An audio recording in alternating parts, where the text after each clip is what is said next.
Kottayam medical college ആശുപത്രി കെട്ടിടം തകർന്നതിൽ ആരോഗ്യവകുപ്പിനെതിരെ ഇന്നും പ്രതിഷേധം. മന്ത്രിയുടെ രാജി ആവശ്യപ്പെട്ട സംസ്ഥാന വ്യാപക പ്രതിഷേധം നടത്താനാണ് പ്രതിപക്ഷ സംഘടനകളുടെ തീരുമാനം. പ്രതിഷേധങ്ങൾക്കിടെ മന്ത്രി വീണ ജോർജിന് പ്രതിരോധം തീർക്കുകയാണ് ഇപ്പോൾ CPM-ഉം സർക്കാരും. സമര നാടകങ്ങൾക്ക് പിന്നിലെ ഗൂഢാലോചനയെന്നാണ് ദേശാഭിമാനി ഇന്ന് മുഖപ്രസംഗത്തിൽ എഴുതിയിരിക്കുന്നത്. അതിനിടെ സംസ്ഥാനത്തെ ആശുപത്രി കെട്ടിടങ്ങളുടെ സുരക്ഷിതാവസ്ഥ സംബന്ധിച്ച് സ്ഥാപന മേധാവികൾ ആരോഗ്യവകുപ്പ് ഡയറക്ടർക്ക് റിപ്പോർട്ട് കൈമാറും. കോട്ടയം മെഡിക്കൽ കോളേജിലെ അപകടത്തിൽ കോട്ടയം ജില്ലാ കളക്ടർ ഒരാഴ്ചയ്ക്കകം റിപ്പോർട്ട് സമർപ്പിക്കുകയും ചെയ്യും. അദ്ദേഹം അന്വേഷണം തുടങ്ങിയെന്നാണ് നമുക്ക് മനസ്സിലാകുന്നത്. കോട്ടയം മെഡിക്കൽ കോളേജിൽ നിന്ന് ടോബി ജോൺസൺ, അതുപോലെ പത്തനംതിട്ടയിൽ നിന്ന് അവിടെ CPM പ്രതിരോധമുണ്ട്. സുജിത് സുരേന്ദ്രൻ കൂടി ചേരും. ആദ്യം ടോബിയിലേക്ക്. Toby, good morning again. എന്തൊക്കെയാണ് നമുക്ക് ലേറ്റസ്റ്റ് അപ്ഡേറ്റ്സുമായി ബന്ധപ്പെട്ട് പറയാൻ കഴിയുന്നത്?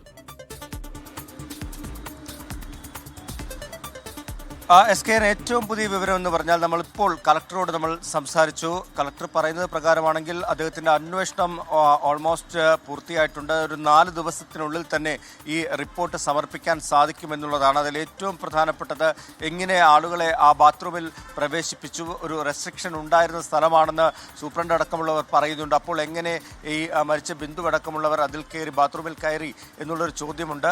ഒപ്പം തന്നെ ആ കെട്ടിടത്തിൻ്റെ ശോച്യാവസ്ഥ, അതോടൊപ്പം തന്നെ ഏതെങ്കിലും ഘട്ടത്തിൽ ഈ ഒരു രക്ഷാപ്രവർത്തനം വൈകിയോ എന്നുള്ള കാര്യങ്ങളിലൊക്കെ വിശദമായിട്ടുള്ള അന്വേഷണമാണ് അദ്ദേഹം നടത്തിക്കൊണ്ടിരിക്കുന്നത്. ഇന്നലെ സംഭവ സ്ഥലത്തെത്തി വിശദമായിട്ടുള്ള പരിശോധന നടത്തി. സൂപ്രണ്ട്, പ്രിൻസിപ്പാൾ തുടങ്ങിയ ജീവനക്കാരിൽ അടക്കം അദ്ദേഹം വിശദമായിട്ടുള്ള മൊഴികൾ ശേഖരിച്ചു. അപ്പോൾ ഉടൻ തന്നെ 7 ദിവസമെന്നാണ് നേരത്തെ പറഞ്ഞിരുന്നത്. പക്ഷേ അതിൽ നിന്നും പെട്ടെന്ന് എത്രയും വേഗം റിപ്പോർട്ട് നൽകാനുള്ള നടപടികളാണ് പുരോഗമിക്കുന്നത്. പക്ഷേ അദ്ദേഹത്തിൻ്റെ അന്വേഷണത്തിനെതിരെ പ്രതിപക്ഷം ശക്തമായിട്ടുള്ള പ്രതിഷേധം ഉയർത്തുന്നുണ്ട്. കാരണം ഈ HDS, അതായത് ഹോസ്പിറ്റൽ ഡെവലപ്മെൻറ്റ് സൊസൈറ്റിയുടെ ചെയർമാനാണ് അദ്ദേഹം. അപ്പോൾ അദ്ദേഹം അന്വേഷിക്കുന്നത് അതൊരു ശരിയായ അന്വേഷണമാവില്ല. ജുഡീഷ്യൽ അന്വേഷണം വേണമെന്നൊരാവശ്യം പ്രതിപക്ഷം അതുകൊണ്ട് തന്നെയാണ് മുന്നോട്ട് വെക്കുന്നത്. ഇന്നലെ ശക്തമായിട്ടുള്ള പ്രതിഷേധങ്ങൾ, സമരങ്ങൾ നമ്മൾ കണ്ടു.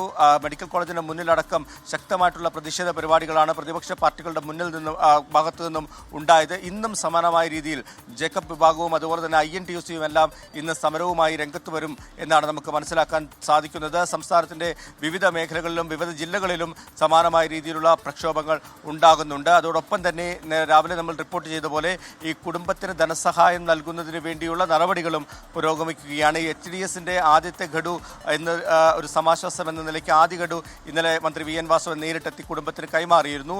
അതോടൊപ്പം തന്നെയാണ് സംസ്ഥാന സർക്കാരിൻ്റെ ഒരു ധനസഹായം കൂടി നൽകാനുള്ള നീക്കം നടക്കുന്നുണ്ട്.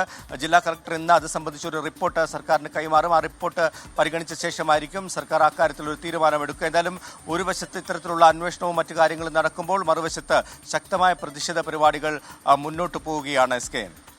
ജോൺസണാണ് വിവരങ്ങൾ നൽകിയത്. പത്തനംതിട്ടയിൽ പ്രതിഷേധം ഉണ്ട്. ആ പ്രതിഷേധത്തെ പ്രതിരോധിക്കാൻ CPM അരയും തലയും മുറുക്കി രംഗത്ത് വന്നു കഴിഞ്ഞു എന്നാണ് നമ്മൾ മനസ്സിലാക്കുന്നത്. സുജിത് സുരേന്ദ്രൻ ചേരുകയാണ്. സുജിത്ത, എന്തൊക്കെയാണ് അവിടെ നിന്ന് നമുക്ക് ഇപ്പോൾ പ്രേക്ഷകരുമായി പങ്കുവയ്ക്കാൻ കഴിയുന്ന പ്രധാനപ്പെട്ട വിവരങ്ങൾ?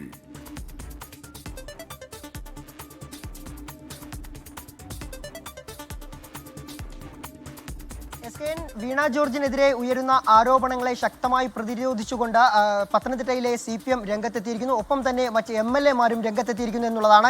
കഴിഞ്ഞ ദിവസം തന്നെ കോന്നി MLA KU ജനീഷ് കുമാർ മണ്ഡലത്തിൽ ആരോഗ്യവകുപ്പ് മന്ത്രിയുടെ നേതൃത്വത്തിൽ നടപ്പിലാക്കിയ, കോന്നി മണ്ഡലത്തിൽ മാത്രം നടപ്പിലാക്കിയ കോടിക്കണക്കിന് രൂപയുടെ വികസനങ്ങൾ എണ്ണി പറഞ്ഞുകൊണ്ടുള്ള ഫേസ്ബുക്ക് പോസ്റ്റിലൂടെയാണ് പ്രതിരോധിച്ചിരിക്കുന്നത്. അതായത് ഒരു രീതിയിലും ആരോഗ്യമന്ത്രിയെ വേട്ടയാടാൻ അനുവദിക്കില്ല എന്ന് പറഞ്ഞുകൊണ്ട് MLA എന്ന നിലയിൽ അത് നോക്കി നിൽക്കാൻ കഴിയില്ല എന്ന് പറഞ്ഞുകൊണ്ടാണ് KU ജനീഷ് കുമാർ FB-യിൽ കുറിച്ചത്. അതുകൂടാതെ തന്നെ ഇന്ന് ശക്തമായ പ്രതിഷേധം പല മേഖലകളിലും വീണ ജോർജിന്റെ വീടിന് മുന്നിൽ, അങ്ങാടിക്കലിലുള്ള വീടിന് മുന്നിലും അതുപോലെ തന്നെ പത്തനംതിട്ടയിലെ ഓഫീസിന് മുന്നിലേക്കും ഒക്കെ തന്നെ യുവമോർച്ചയും യൂത്ത് കോൺഗ്രസും ഒക്കെ തന്നെ പ്രതിഷേധം സംഘടിപ്പിക്കുന്നുണ്ട്. അതിനെയൊക്കെ തന്നെ ശക്തമായ നിലയിൽ പ്രതിരോധിക്കാൻ തന്നെയാണ് CPM തീരുമാനിച്ചിട്ടുള്ളത്.